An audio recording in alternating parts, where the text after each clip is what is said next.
ঠাস করে দেব। মাত্র এই একটি বাক্যেই যেন প্রবল কাঁপুনি ধরেছে 2026 সালের বাংলাদেশের রাজনৈতিক অঙ্গনে। জাতীয় নাগরিক পার্টি বা এনসিপির শীর্ষ নেতা নাসির উদ্দিন পাটোয়ারির হাতে এমন কি ব্রহ্মাস্ত্র রয়েছে যা প্রকাশ পেলে খোদ প্রধানমন্ত্রীর রাজনৈতিক উপদেষ্টা রাশেদ খানের ক্যারিয়ার মুহূর্তেই ধসে যেতে পারে।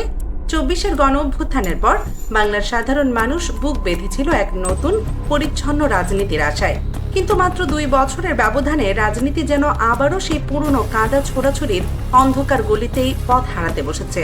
একদিকে ক্ষমতার শীর্ষবিন্দুতে থাকা প্রভাবশালী উপদেষ্টা, অন্যদিকে রাজপথ থেকে উঠে আসা নতুন রাজনৈতিক দল এনসিপি।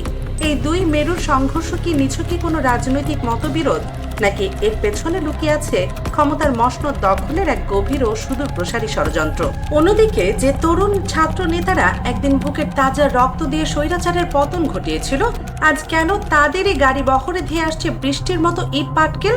কেনই বা তাদের ঘাড়ে চাপানো হচ্ছে একের পর এক রাজনৈতিক মামলা? দর্শক, আজকের এই বিশেষ প্রতিবেদনে আমরা উন্মোচন করতে যাচ্ছি সাম্প্রতিক রাজনীতির সবচেয়ে বড় রহস্য এবং পর্দার আড়ালের কিছু চাঞ্চল্যকর অজানা অধ্যায়। শুরুতেই দৃষ্টি দেয়া যাক এনসিপির জুলাই পদযাত্রা কর্মসূচির দিকে। জুলাই গণ অভ্যুত্থানের চেতনাকে ধারণ করে দেশব্যাপী যে পদযাত্রার ডাক দিয়েছিল দলটি, তা যে এতটা কণ্ঠকাকীর্ণ হবে তা হয়তো শীর্ষ নেতারাও ভাবেননি। সিলেট ও হবিগঞ্জে টানা 3 দিন ধরে এনসিপি নেতাকর্মীদের উপর রীতিমতো নারকীয় তাণ্ডব চালানো হয়েছে। একসময় রাজপথের হিরো এবং জুলাই আন্দোলনের অন্যতম সমন্বয়ক সার্জিস আলমের গাড়ি বহরেও ন্যাক্কারজনক হামলা হয়েছে। সোশ্যাল মিডিয়ায় ছড়িয়ে পড়া ভিডিওগুলোতে দেখা যায় কিভাবে তাদের গাড়ি ভাঙচুর করা হচ্ছে এবং সার্জিস আলম কতটা অসহায়ভাবে সেই ভাঙা গাড়ির ভেতরে অবরুদ্ধ হয়ে আছেন।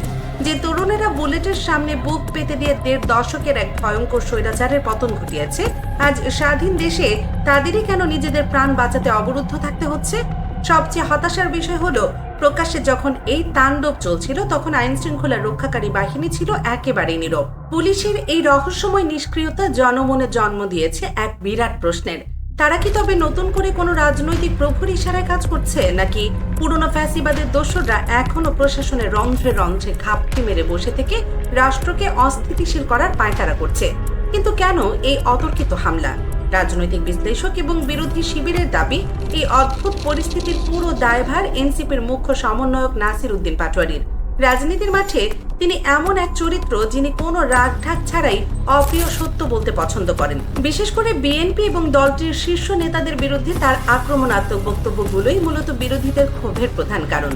বিগত দিনের নির্বাচনে যেখানে তিনি প্রতিদ্বন্দ্বিতা করেছেন, সেখানে আজ নিজ দলের প্রচারণার চেয়েও বিএনপির মির্জা আব্বাসের মতো বর্ষিয়ান নেতাদের তীব্র ভাষায় আক্রমণ করেছেন তিনি। বিরোধীদের মতে তার এই লাগামহীন ও উস্কানিমূলক বক্তব্যই সাধারণ মানুষ এবং বিরোধী নেতা কর্মীদের ক্ষুব্ধ করে তুলেছে, যার বহিঃপ্রকাশ ঘটেছে এমন সংঘাতের মাধ্যমে। আর এই ক্ষোভের আগুন যে শুধু ইট পাটকেলেই সীমাবদ্ধ নেই, তা প্রমাণ হয়েছে আইনি পদক্ষেপও। নাসির উদ্দিন পাটোয়ারির বক্তব্যের জের ধরে এবার এনসিপির শীর্ষ 10 নেতার বিরুদ্ধে সরাসরি মামলা ঠুকে দিয়েছেন বিএনপি নেতারা। অবাক করার মতো বিষয় হলো, এই হাই প্রোফাইল মামলার 1 নম্বর আসামি করা হয়েছে স্বয়ং নাসির উদ্দিন পাটোয়ারিকে এবং 2 নম্বর আসামি হিসেবে রাখা হয়েছে সার্জিস আলমকে, যারা একদিন বৈষম্যহীন সমাজ গড়ার স্বপ্ন দেখিয়েছিলেন। রাজনীতির নির্মম পরিহাসে আজ তাদেরই দাঁড়াতে হচ্ছে কাঠগড়ায়। মিথ্যা মামলা আর হয়রানির যে নোংরা রাজনৈতিক সংস্কৃতি থেকে দেশের মানুষ মুক্তি চেয়েছিল, সেই একই অস্ত্রের ব্যবহার আবারও ফিরে এসেছে। রাজনৈতিক বিশ্লেষকদের মতে এনসিপির মতো একটি উদীয়মান এবং তরুণ দলকে আইনের গ্যারাকলে ফেলে অঙ্কুরে বিনষ্ট করার একটি সুপরিকল্পিত নীল নকশা।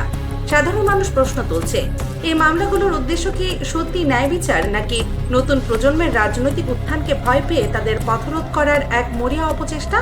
তবে রাজনীতির এই উত্তপ্ত ময়দানে সবচেয়ে বেশি ঘি ঢেলেছে একটি চাঞ্চল্যকর ফোন আলাপ এবং একটি ফেসবুক পোস্ট। একদিকে নাসির উদ্দিন পাটোয়ারি, অন্যদিকে রাশেদ খান। রাশেদ খানের রাজনৈতিক অতীতটা একটু মনে করিয়ে দেওয়া যাক। তিনি একসময় গণ অধিকার পরিষদের মহাসচিবের মতো গুরুত্বপূর্ণ দায়িত্বে ছিলেন। এরপর রাজনীতির ভোল পাল্টে যোগ দেন বিএনপিতে। সেখানে নির্বাচনে অংশ নিয়ে শোচনীয়ভাবে হেরে গেলেও রাজনীতিতে টিকে থাকার এক আশ্চর্য জাদুকরী ক্ষমতা রয়েছে তার। সব সমীকরণ পাল্টে দিয়ে বর্তমানে তিনি প্রধানমন্ত্রীর রাজনৈতিক উপদেষ্টার মতো একটি অত্যন্ত স্পর্শকাতর ও প্রভাবশালী পদে আসীন হয়েছেন। রাজনীতির মাঠে রাশেদ খানের এই উত্থান যেন রূপকথার গল্পকেও হার মানায়। ক্ষমতার পালা বদলের সাথে সাথে তিনি যেভাবে নিজের রাজনৈতিক শিবির পরিবর্তন করেছেন এবং প্রতিটি শিবিরেই নিজেকে প্রাসঙ্গিক রেখেছেন তা নিয়ে রাজনৈতিক মহলে বিস্তর কানাঘুষা রয়েছে।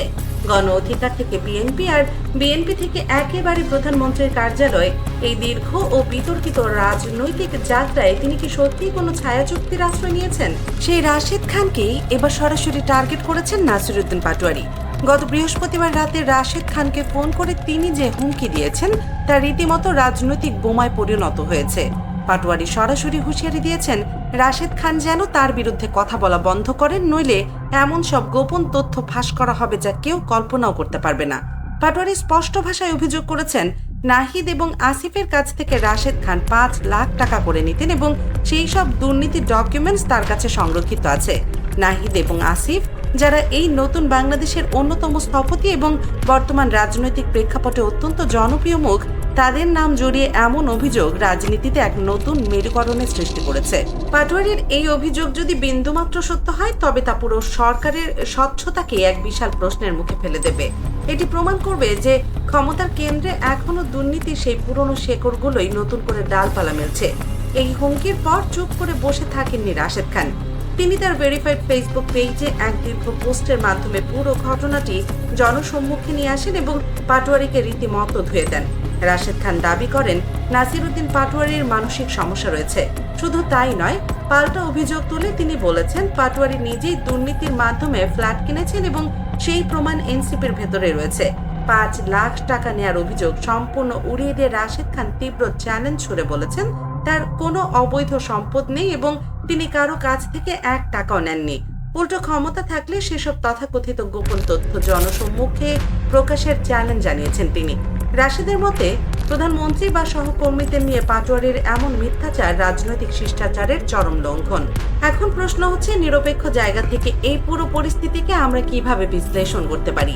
বিশ্লেষকদের একটি বড় অংশ মনে করেন নাসিরউদ্দিন পাটোয়ারির রাজনৈতিক ভাষা হয়তো অনেক ক্ষেত্রে আক্রমণাত্মক।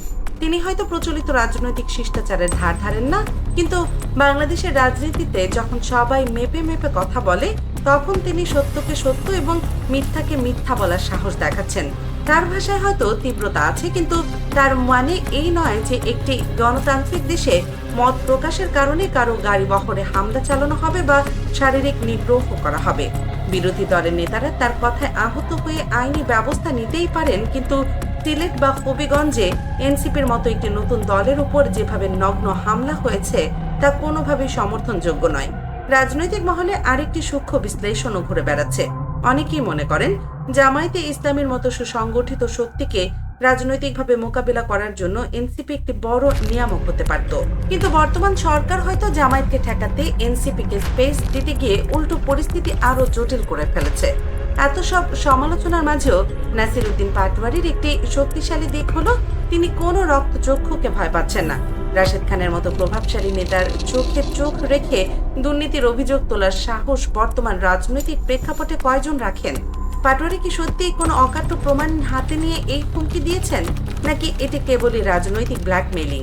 তা হয়তো সময়ই বলে দেবে। দর্শক, নাসিরউদ্দিন পাটোয়ারি বনাম রাশেদ খানের এই রাজনৈতিক স্নায়ুযুদ্ধে শেষ পর্যন্ত কে জয়ী হবেন বলে আপনি মনে করেন? আপনাদের মূল্যবান মতামত অবশ্যই কমেন্ট করে আমাদের জানাবেন। রাজনীতির পেছনের এমন সব চাঞ্চল্যকর এবং বস্তুনিষ্ঠ বিশ্লেষণ সবার আগে পেতে দেশ নিউজ 24 চ্যানেলটি এখনই সাবস্ক্রাইব করুন এবং পাশে থাকা বেল আইকনটি বাজিয়ে দিন। সত্যের পক্ষে সবসময় আমাদের সাথে থাকুন। ধন্যবাদ।